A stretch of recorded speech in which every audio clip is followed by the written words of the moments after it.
नमस्कार Vijay Kumar my new classroom में आप सबका स्वागत है। आज की इस वीडियो में हम क्लास 10 साइंस चैप्टर 1 रासायनिक अभिक्रियाएं एवं समीकरण को पढ़ेंगे। रासायनिक अभिक्रिया क्या होती है? ऐसे परिवर्तन जिसमें नए गुणों वाले पदार्थों का निर्माण होता है उसे रासायनिक अभिक्रिया कहते हैं। आपने पहले भौतिक क्रिया को भी पढ़ा होगा छोटी क्लासों में। भौतिक में क्या होता है, उसमें जब भी कोई क्रिया होगी तो वो पदार्थ वापस अपनी अवस्था में आ जाएगा। जिस अवस्था में वो पहले था उसी अवस्था में वो पदार्थ वापस आ जाएगा। लेकिन रासायनिक अभिक्रिया में ऐसा नहीं होता। इसमें जो भी पदार्थ क्रिया करेगा उसके जो नए गुण हैं वो सारे चेंज हो जाएंगे, यानी नए गुणों वाले पदार्थ हमें प्राप्त होंगे। उसे रासायनिक अभिक्रिया कहते हैं। इसे हम उदाहरण से समझते हैं। जैसे भोजन का पाचन, जब भोजन पचता है तो वो रासायनिक अभिक्रिया एक फिर है दूध से दही का बनना। जब हम दूध से दही जमाते हैं तो दही से वापस दूध नहीं बन सकता, यानी कि एक नया पदार्थ हमें प्राप्त हुआ है। इसलिए हम कह सकते हैं कि दूध से दही का बनना भी एक रासायनिक अभिक्रिया है। फिर है लोहे पर जंग लगना। आपने अपने घर में लोहे की कई वस्तुएं देखी होंगी जिनको नमी के स्थान पर और वायु के स्थान पर रखने से उनमें जंग लग जाता है, तो वो कैसा परिवर्तन है? रासायनिक। नेक्स्ट है श्वसन। श्वसन भी एक रासायनिक अभिक्रिया है। वो कैसे? यह है ऊष्माक्षेपी अभिक्रिया है। वो इसलिए क्योंकि जो भोजन होता है उसमें कार्बोहाइड्रेट होता है। जब भोजन हमारे शरीर में जाता है तो उसको जब उसका पाचन होता है तो वो टूटकर ग्लूकोज का निर्माण करता है। कार्बोहाइड्रेट टूटने से ग्लूकोज का निर्माण होता है। ग्लूकोज हमारे शरीर में जितनी भी कोशिकाएं होती हैं उनमें उपस्थित ऑक्सीजन जो है उससे अभिक्रिया करके हमें ऊर्जा प्रदान करता है। इसलिए श्वसन को ऊष्माक्षेपी अभिक्रिया कहते हैं। नेक्स्ट है कागज का जलना। कागज का जलना भी ऊष्माक्षेपी अभिक्रिया है। एक होता है कागज का फट जाना। कागज के फटने से ये भौतिक हो जाएगा, रासायनिक नहीं रहेगा। लेकिन कागज को हम जलाएंगे तो वो एक रासायनिक अभिक्रिया होगी। इसको एक हम क्रियाकलाप के माध्यम से समझते हैं, इसलिए अब हम इसको जलाएंगे। ये देखो, ये कागज जल रहा है। कागज का जलना कैसे अभिक्रिया है? रासायनिक। वो कैसे आप देख सकते हैं। जलने पर इसमें से देखो धुआं भी, ये देखो जलने पर इसमें से धुआं भी निकला है और इसकी जो अवस्था है वो पूरी तरीके से चेंज हो गई है। पहले कागज था, अब ये राख बन गया। ठीक है, तो ये कैसा अभिक्रिया है? रासायनिक है। कागज का जलना हमने देखा था एक रासायनिक अभिक्रिया है। कैसे? क्योंकि उसका कलर भी चेंज हो गया था, उसका जो अवस्था है उसकी वो भी बिल्कुल चेंज हो गई थी। ठीक है, उसमें से गैस भी प्रोड्यूस हुई, मतलब एक नया ही पदार्थ बन गया। ठीक है, उसके नए गुण, तो वो है रासायनिक अभिक्रिया। एक होता है भोजन का पकना।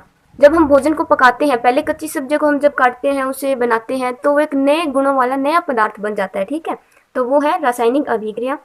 फिर है मैग्नीशियम का जलना। मैग्नीशियम आपको स्क्रीन पर दिखाया गया है। मैग्नीशियम इस प्रकार का होता है, चांदी के कलर का।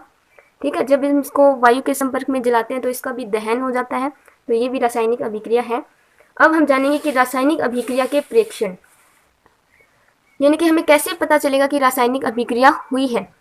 फर्स्ट है अवस्था में परिवर्तन। अभी अभी हमने क्रियाकलाप किया, पहले वो कागज था, फिर उसका जो राख बन गया था, यानी कि उसकी अवस्था, चेंज इन स्टेट, उसकी अवस्था में परिवर्तन हो गया। फिर है रंग में परिवर्तन, चेंज इन कलर, उसका जो रंग था वो भी परिवर्तन हो गया। गैस का निकास या उत्सर्जन, यानी कि उसमें से गैस निकलना। ठीक है, उसमें धुआं निकला, आपने देखा था, तो ये रासायनिक अभिक्रिया के बारे में बताते हैं हमें। फिर होता है तापमान में परिवर्तन, उसका जो टेम्परेचर था उसमें भी परिवर्तन हुआ, तो ये है रासायनिक अभिक्रिया। ठीक है, नेक्स्ट है अभिकारक। अभिकारक क्या होते हैं? ऐसे पदार्थ जो रासायनिक अभिक्रिया में भाग लेते हैं अभिकारक कहलाते हैं। जो भी अभिक्रिया होती है उसमें जो भाग लेते हैं, जैसे हाइड्रोजन प्लस ऑक्सीजन मिलकर H2O बनाते हैं, वैसे तो वो हो गया अभिकारक, सिर्फ हाइड्रोजन प्लस ऑक्सीजन। नेक्स्ट है उत्पाद। जो पदार्थ रासायनिक अभिक्रिया में परिणाम स्वरूप उत्पन्न नए पदार्थ उत्पाद कहलाते हैं। इसको मैं आपको एक एग्जाम्पल के थ्रू समझाती हूँ। जैसे मैंने यहाँ पर लिया है मैग्नीशियम प्लस ऑक्सीजन, इन दोनों की जब हम क्रिया करेंगे तो ये मिलकर बनाएंगे मैग्नीशियम ऑक्साइड। ठीक है, ये जो एरो का निशान है ये प्रेजेंट करता है कि क्रिया हुई है, कोई भी अभिक्रिया हुई है, ये एरो का निशान प्रेजेंट करता है। और ये जो तीर का निशान है, इसका ये जो सर है, सर के जो सामने होता है वो हमेशा होता है उत्पाद। क्या होता है?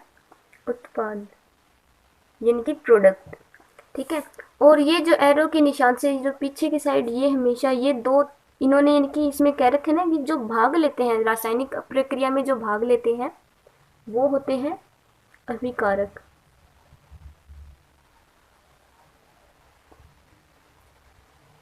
ठीक है, जो पदार्थ रासायनिक अभिक्रिया में भाग लेते हैं वो होते हैं अभिकारक। यानी कि इन दोनों की क्रिया हुई, मैग्नीशियम प्लस ऑक्सीजन की जब हम क्रिया करेंगे तो ये मैग्नीशियम ऑक्साइड बनाएगा, यानी कि एक नया उत्पाद। इन दो की क्रिया हुई है, यानी यहाँ पर प्लस का निशान इसलिए लगा क्योंकि ये दो अलग अलग तत्व है। अगर यहाँ ये उत्पाद है, इसमें भी अगर नई चीज़ और बनती तो हम प्लस लगाकर लिख सकते थे। ठीक है, ये प्लस का निशान इसलिए इसमें लगाया गया। नेक्स्ट है रासायनिक समीकरण। किसी रासायनिक अभिक्रिया का प्रतीकों और सूत्रों द्वारा तथा उनकी भौतिक अवस्थाओं द्वारा दर्शाना रासायनिक समीकरण कहलाता है। किसी रासायनिक अभिक्रिया का प्रतीकों और सूत्रों, प्रतीक क्या होते हैं, जैसे आपने पढ़ा होगा हाइड्रोजन का H, नाइट्रोजन का N, ऑक्सीजन का O, ये सब इनके प्रतीक होते हैं। ठीक है, इनके द्वारा हम इन्हें दर्शाते हैं, जिनमें प्लस का निशान लगता है, वो रासायनिक समीकरण होती है। ठीक है, और भौतिक अवस्थाएं क्या होती है, इसको आपने पहले भी पढ़ा होगा। भौतिक अवस्थाएं जैसे ठोस, द्रव, गैस। तो ठोस यानी कि सॉलिड के लिए हम लगाते हैं S, और द्रव यानी कि लिक्विड, लिक्विड के लिए L, गैस के लिए G। एक होता है एक्वस, एक्वस यानी कि जो विलयन जल में घुला है, S ठोस, L से लिक्विड यानी कि द्रव, G से गैस यानी कि G से गैस हो गया, और एक्वस यानी कि जलीय विलयन, जो विलयन जल में, एक का होता है एक्वस, जो विलयन जल में घुला होता है वो होता है एक्वस। ठीक है, ये होती हैं भौतिक अवस्थाएं। अब ये जो समीकरण है, अब इसमें हम इसे कैसे लिखेंगे, देखो यहाँ पर है मैग्नीशियम।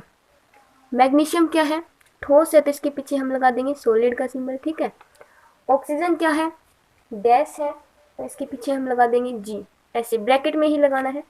और मैग्नीशियम क्या है, ठोस, तो हम लगा देंगे सॉलिड का S। ठीक है, ऐसे मैंने ब्रैकेट में लगाने, लेकिन अभी भी ये समीकरण कंकाली है।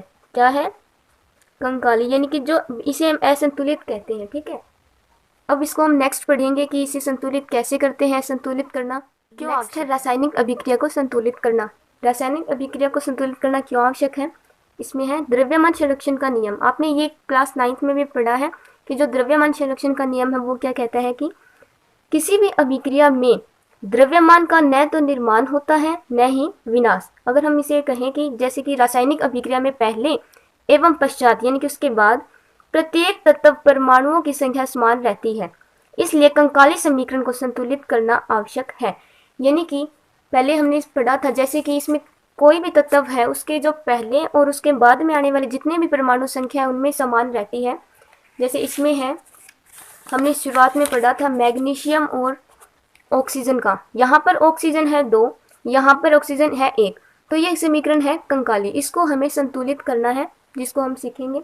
ये कंकाली समीकरण को संतुलित करना इसीलिए आवश्यक होता है क्योंकि द्रव्यमान संरक्षण के नियम के अनुसार। ठीक है, इस वीडियो में इतना ही, बाकी बचे हुए टॉपिक हम नेक्स्ट वीडियो में करेंगे। अगर आपको ये वीडियो अच्छा लगा हो तो लाइक करें, अपने क्लासमेट्स को शेयर करें और चैनल को ज़रूर सब्सक्राइब करें। और जो भी कुछ समझना है वो आप कमेंट सेक्शन में पूछें जो आपको समझ नहीं आया हो। धन्यवाद।